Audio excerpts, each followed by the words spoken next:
Set 76393, Harry Potter and Hermione Granger, is a LEGO Harry Potter set. It comes with 1,673 pieces. It is for the ages of 10 and up and was released June 1st, 2021. It retails in Canada for $159.99 Canadian, in the US for $119.99 US, in the UK for £119.99, and in the rest of Europe for $129.99 up to $159.95, depending on the region you are in. So this set has a nice giant picture of the characters on the front, information near the top left, the LEGO logo and Harry Potter logo on the top left, Wizarding World logo on the top right, and the Chamber of Secrets, Ron, Half-Blood Prince, Hermione Granger, and Order of the Phoenix, Harry Potter movie actor characters on the bottom right. The back of the box has the characters again, I think, in different positions.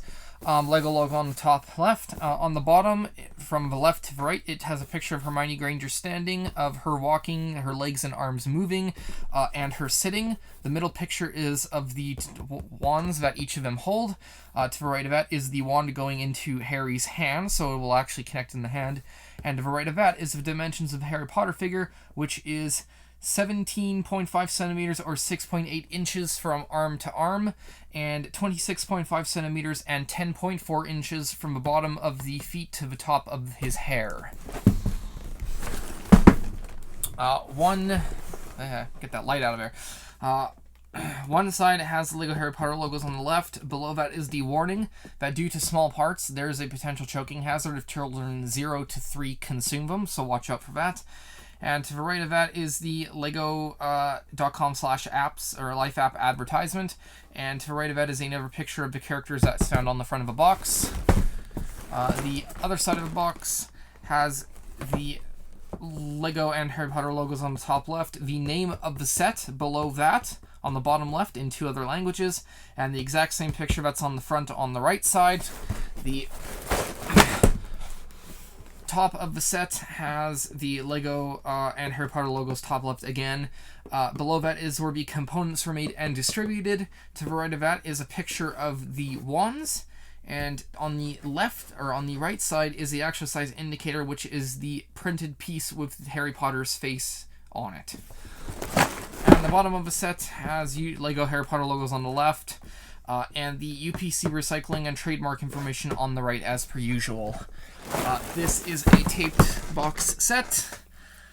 One thing to note when I'm doing this review is that I got injured at work, and so basically, whereas I can bend my thumb by that much, I can only bend this one by that much until I get the stitches out. So this review is going to take a little longer, or I'm going to be acting a little weirder with this hand than usual because I can't really use it properly. Okay, so here are the contents of the set. You have 12 bags labeled 1 to 8, with bags 1, 2, 5, and 6 having 2 bags each. You have the Harry Potter's cloak, which is folded up in a plastic bag here. And you have 2 instructions in a plastic bag, which enable them to not be bent, which is great. And no stickers. So, instruction booklet 1 is for Harry Potter. On the inside, there is an advertisement for the LEGO Building Instructions app, so you can download more recent instructions on the app and follow along that way, even though you can do it on the website and get a much larger selection of them. Bags 1 deal with Harry Potter's torso, bags 2 deal with his wand, arms, and legs, and bags 3 and 4 deal with his head. On the back of the set, there is nothing. Back of those instructions, there is nothing. Instruction 2 is for Hermione. On the inside, so bag 5 deals with torso, bag 6 deals with arms, legs, and wand, and bag 7, 8 deals with her head, so the same as Harry's. And the back of the instructions, so on the very back page there is the 20th anniversary set, so you have the Chamber of Secrets, Hogwarts Fluffy's Encounter, and the Moaning Myrtle, or the Polyjuice Potion Mistake, and it shows how they can all be combined into one giant set, which is really cool. So check out my previous reviews on those to see how they can combine. It is really cool. There are 3 pages of parts on the back of this one, and that is it. So for the packaging, I'm going to give the packaging a I'm going to give the packaging a 4 out of 5. There was nothing wrong with it, but there was nothing extremely exciting about it. And now I get to build.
Okay, so here's the set. You get a few extra pieces here. Not a lot compared to what you would normally get with a 1,600 piece set, but it's fine. LEGO doesn't have to give us, tiny amounts of extra little pieces, so it's okay.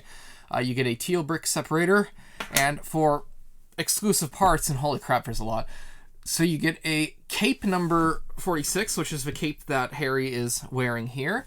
There is a 4x3 with a sort of bowed section, which is in a dark stone gray, but it's never been in before. There is a 1x6x5 wall element, which has a print. It's the one that are found on the chest here, so there's a print that's never been in before. There is a 4x6 brick with an outside bow and a cut section through the middle, which is a entirely new piece. They've never made this piece before, and it's completely unique to the set. There are two of them. One has the Harry print on it, and one has Hermione's face print on it.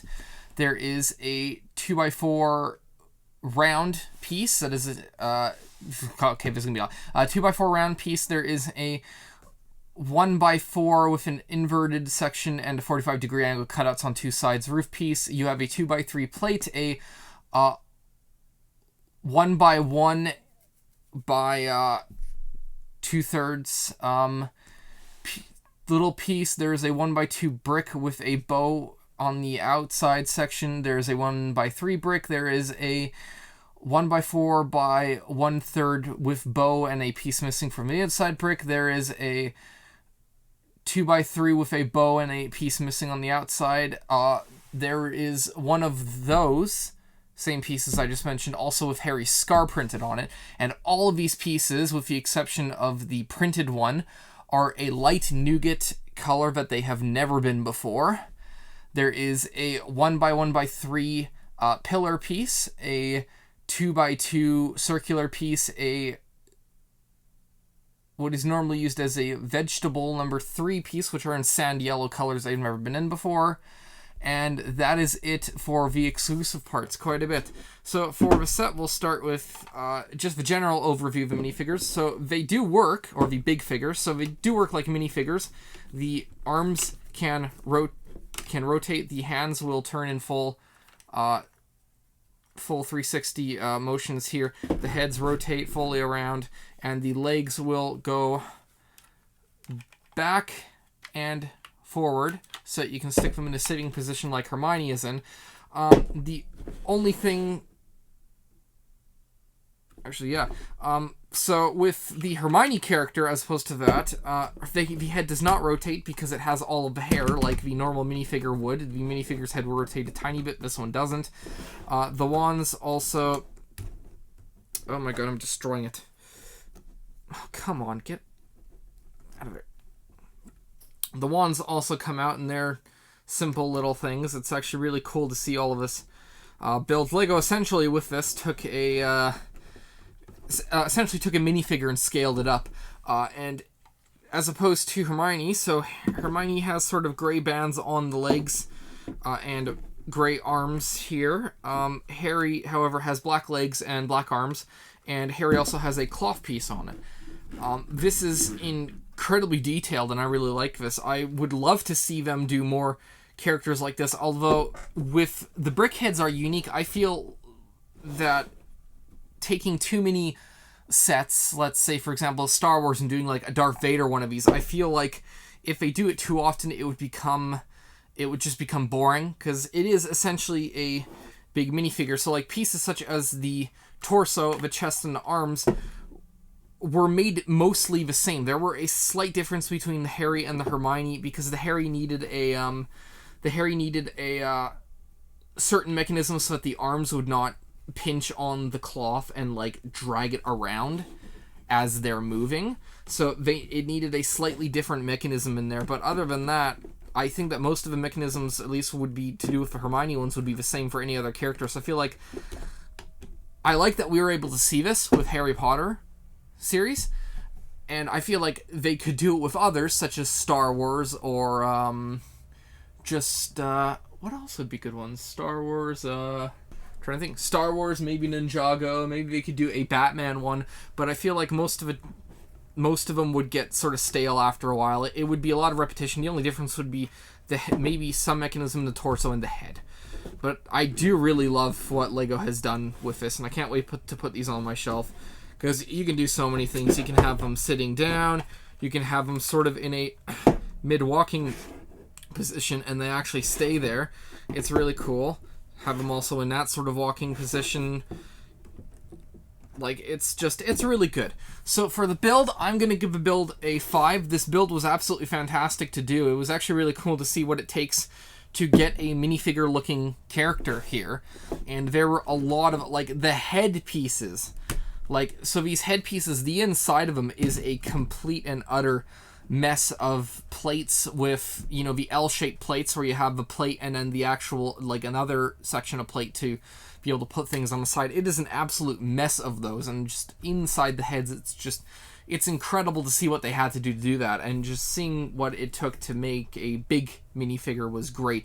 So the build does get a 5. The play, I'm actually going to give the play a 3. There are some things that you could do with it. You can put this thing into different positions. You could have this as sort of a big minifigure destroying a Lego city of minifigures, which would, or of the normal minifigures, which would actually be really cool. You could just pretend to play around with these 2 minifigures like you would any other, or these 2 big figures like you would any other minifigure. But, yes, but I feel like other than that, there's an okay amount of play, but it's not, you know, a great amount of play. So I'm going to give, so the play is going to be 3. The display is going to be a 4. These are quite interesting displays. They're not the most, oh no, Hermione's hair's coming off. They're not the most interesting display, but they are pretty neat for displays. And they will look very good on a shelf, so I can't wait to do that. For the value, for the amount of parts you're getting, piece to price is going to be good no matter where you are. And you're getting some unique pieces, some unique prints. The nougat pieces are pretty unique there. But I'm going to give a value of 4, because while it is unique, while the value is pretty good, and for the amount of unique pieces, it's mainly the color of certain pieces that you're getting. So while they are unique to have, it's not, say, having a completely unique print to the set, though there are a few of them, they're prints that are not going to be used in other builds. So value is going to get a 4. This set is mainly for people who need to have every single Lego Harry Potter set.